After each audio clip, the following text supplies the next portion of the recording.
Warning, the stunts and illusions performed on this program were designed and tested by Criss, a highly trained professional.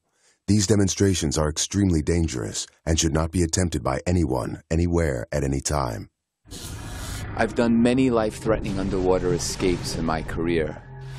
This one could be my last. It was one of the few times where he's actually admitted to me that he was afraid of dying. It was bad from the beginning, and it got worse. Oh my God.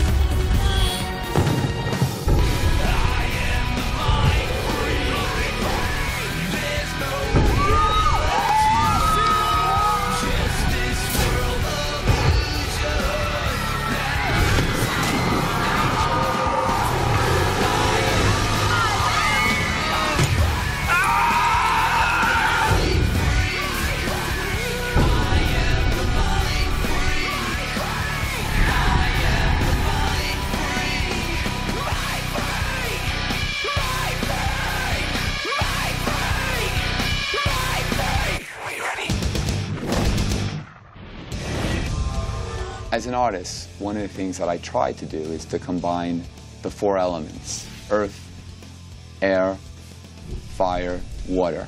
But for some reason, water and we just don't mix.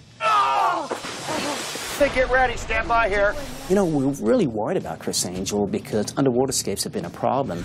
You can see him, he's not making it. Oh my God. Is he all right? As early as his submerged demonstration in New York, he actually was taken out by paramedics and he had scarred underneath his nose, and it's there to this day. What we thought would be really interesting is to take something the size of a kennel and make it out of steel and aluminum. The kennel would be completely locked and tossed into an aquarium so that the public could watch moment by moment how it unfolds. Drowning is a huge fear for a lot of people. Criss is going to go head-to-head with that fear. He's going to be bound and thrown into an aquarium with no means of getting air. Oh my God.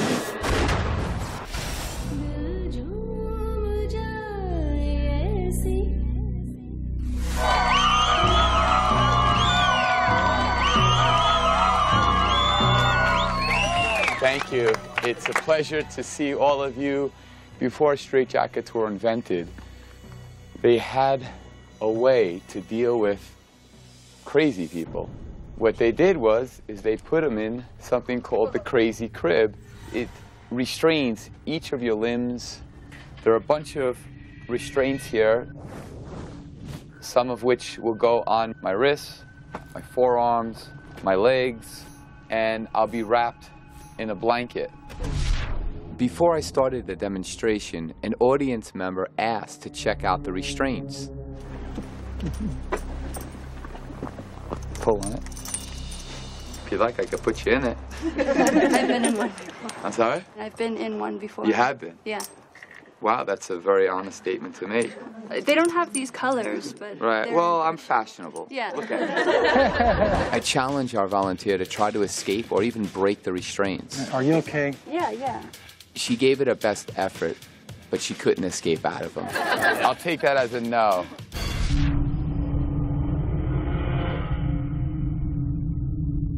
Can you get a shot of my skin there? I want you to see how tight that is. John, you see that? Get you to step up right here, man.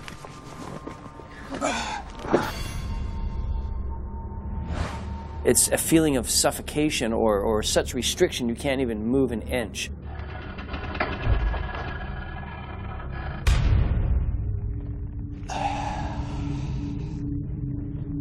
Keep in mind, every one of my limbs is bound, like a straitjacket over my entire body. My goal is to free myself as quickly as possible.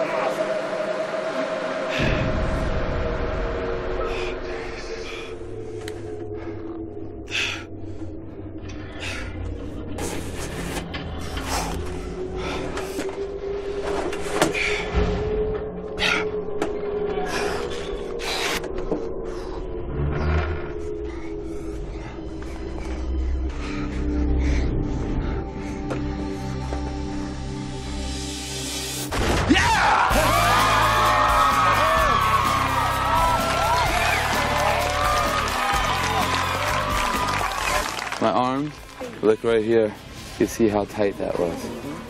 I couldn't believe that he did it because the restraints, you could see it literally squeezing his skin. It was like folding over. I don't know any other person I don't think could get out of it. It's absolutely amazing.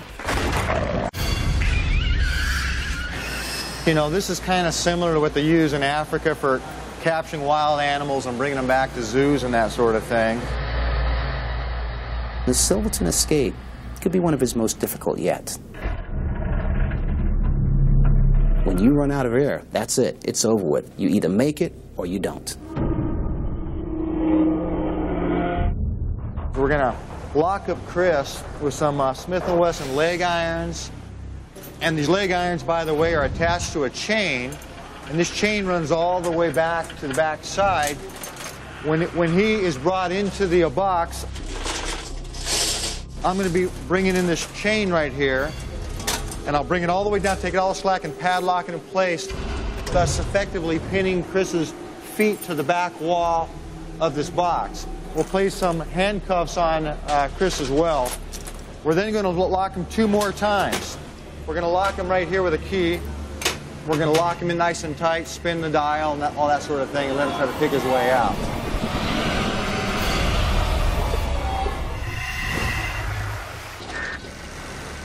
And we're going to take them down. This thing's about 16 feet deep here at this aquarium. It's not vacant either. There's some inhabitants. Hopefully we'll have a good outcome here.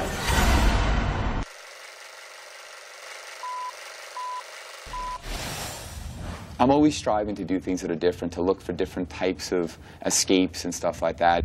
Take it to the surface. He's well aware that underwater escapes were probably the most difficult escapes to perform. Tell me when, Chris, and I'll take her up.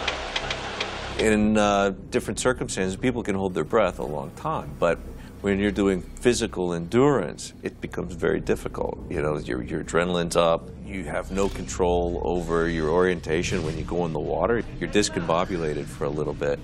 There's been more escape artists that have died during underwater stunts. Take it to the surface. If you lose focus, you can take water in and you die. That's it. It's over.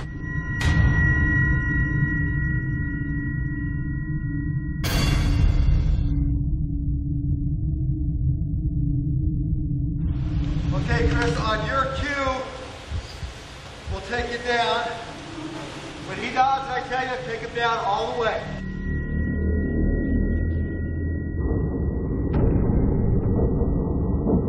From the time he hit the water was in his face, out of his face, and he took a breath of water rather than air.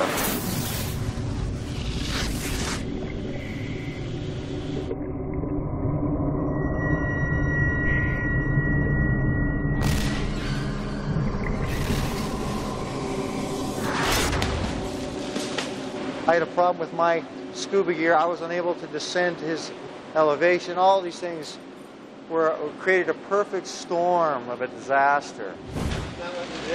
Why is he not going down? You gotta let the air out of the spacesuit.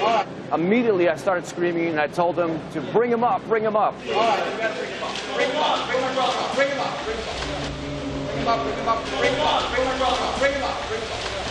Get him up, get him up, get him up! Take him to the surface! I was in the metal kennel. I was up to my waist in water, getting my last breath, held my last breath. Okay, Chris, on your cue, we'll take it down. When he dives, I tell you, take him down all the way. Gave them the cue to lower the winch down. They never lowered it. I thought I had a moment to get my breath again. And as I was going to get that second breath, out of nowhere, the kennel just plummets down so rapidly that I take in water. And no one told me that some people are prone to not being able to equalize. So I don't have my breath because I took in water. I'm sinking so rapidly that I can't equalize the pressure. The pressure felt like my head was going to explode. And I'm in trouble. Bring my brother up. Bring him up. Bring him up. Bring him up. Bring my brother up.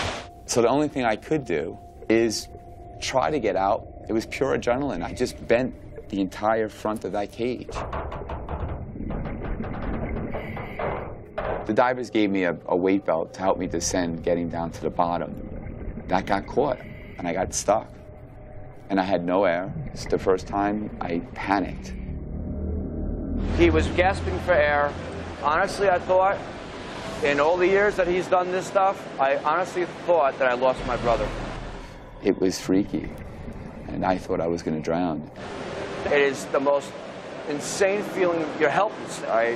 It was almost a tragic situation. What happened with his ears has nothing to do with the level of experience that he has. It happens because everybody's body is different, everybody reacts differently. There's a lot of damage that can be done within the first 10 to 15 feet, and that's right at our limit where we are at this aquarium. You know, if people do push the limits, you get a hearing loss. It's an extremely dangerous thing to do. Thank God my brother JD was up top. He saw something look wrong and had them quickly bring the winch up to safety. Guys, just chill out, everybody. All right. Just open, get it out, got stuff. When he's doing the stunts, we're kind of all there, you know, our hearts are in there with him. It was very risky. It was getting very dangerous. You know, he almost drowned. We had to do a serious rescue on him. Just everything that's happened in the past, it just kind of like added up to the point to where Chris said, you know what? I'm not going to be Superman this time, because this time I might not make it. You know, no stunt is worth your life.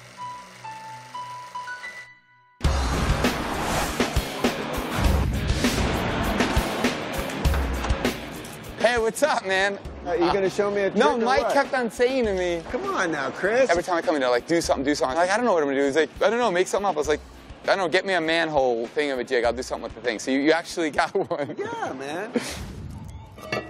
All right, that's good. I'll help you. Just grab it and, here, take this. Get this out of the way so we don't trip and actually fall into the damn thing.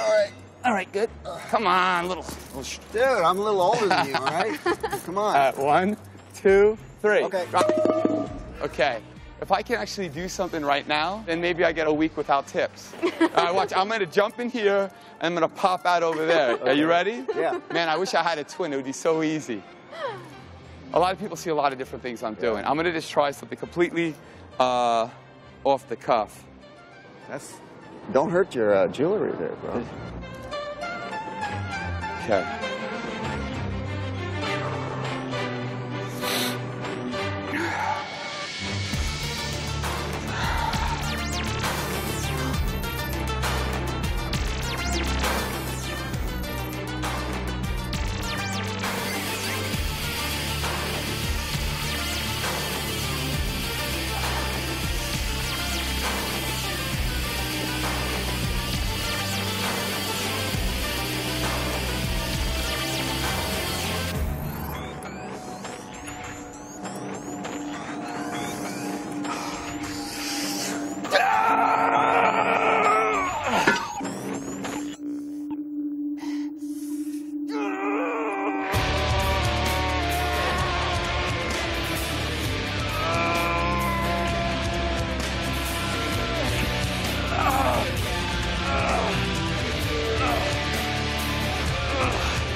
Oh my God, Chris.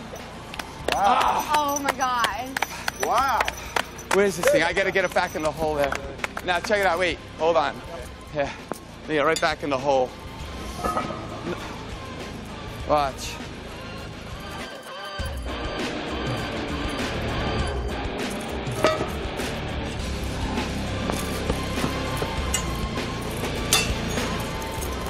Wow. Dude, that's unbelievable. I mean, when you're watching TV, you think it might be edited, right? But no, this is like live, man.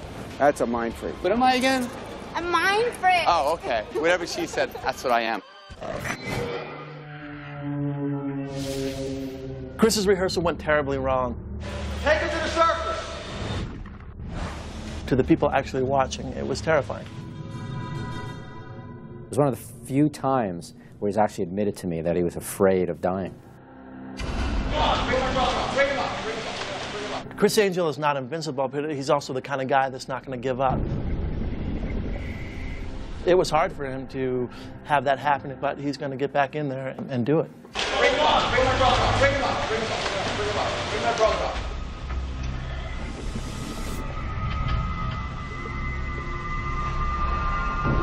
Criss was complaining that, from the rehearsal, he wasn't 100%. During rehearsal last night, I inhaled the aquarium's water. I woke up this morning completely nauseous, sick, with 102 fever. If he's got 102 fever, absolutely not getting in the water. It's absolutely crazy.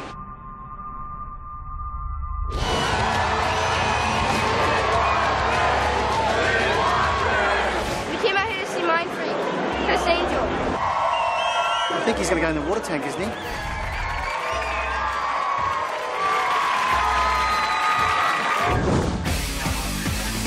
I'm here to defeat this challenge, so come along inside.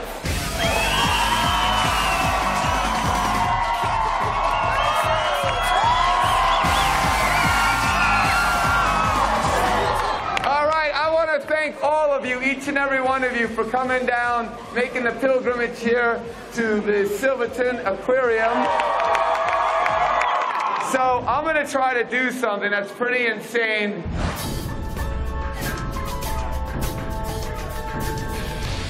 Yeah, I'm definitely worried if Criss tries to do this again. This was just the first time that it just went bad.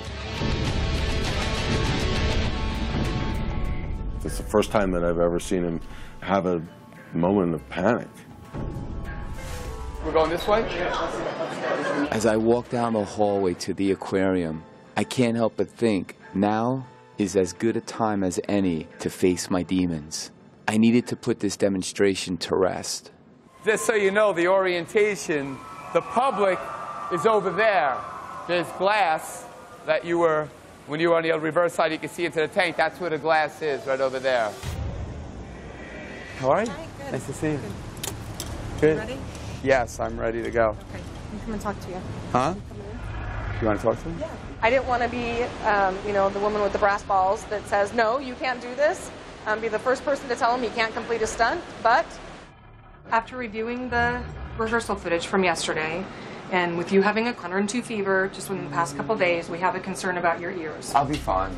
And you had some issues yesterday equalizing, and we don't want to put any more stress on your ears.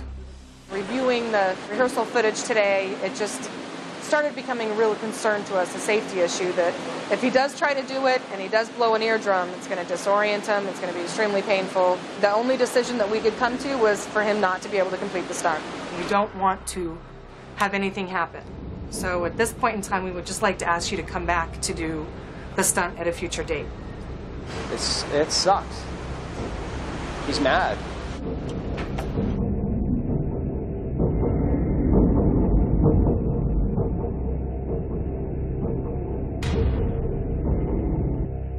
It's setting all this up and then not getting to go through with it. Just, it hurts all of us, and it's really disappointing. What am I going to do? I just have to jump in there and then do it, or? For the fans of the show, for the sake of the show, for the sake of the crew, we had to call it off. It had to be called off. And it's really the first time, I think, that this has ever in the history of our show occurred. It's not worth a hearing loss. It's not worth any sort of damage. It's not worth... Just come back. We'll welcome you back. We'll make it. We'd love to have you back. One of my primary jobs is making sure he's safe. So I can understand as well as anybody if there's any sort of concern for safety to, be as prudent as possible. I've worked with Criss for 3 years. I've seen him hang by helicopter, by hooks. I've seen him burn himself alive. I've never seen him not do anything.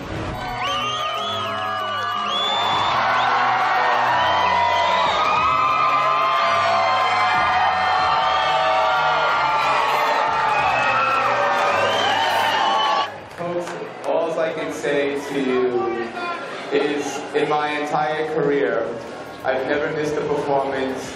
I've never not have done what I set out to do the time I said I was going to do it. The severity of what transpired last night and the fact that I almost drowned and they won't let me do it even if I want to do it. But I can just say that I am going to do this thing.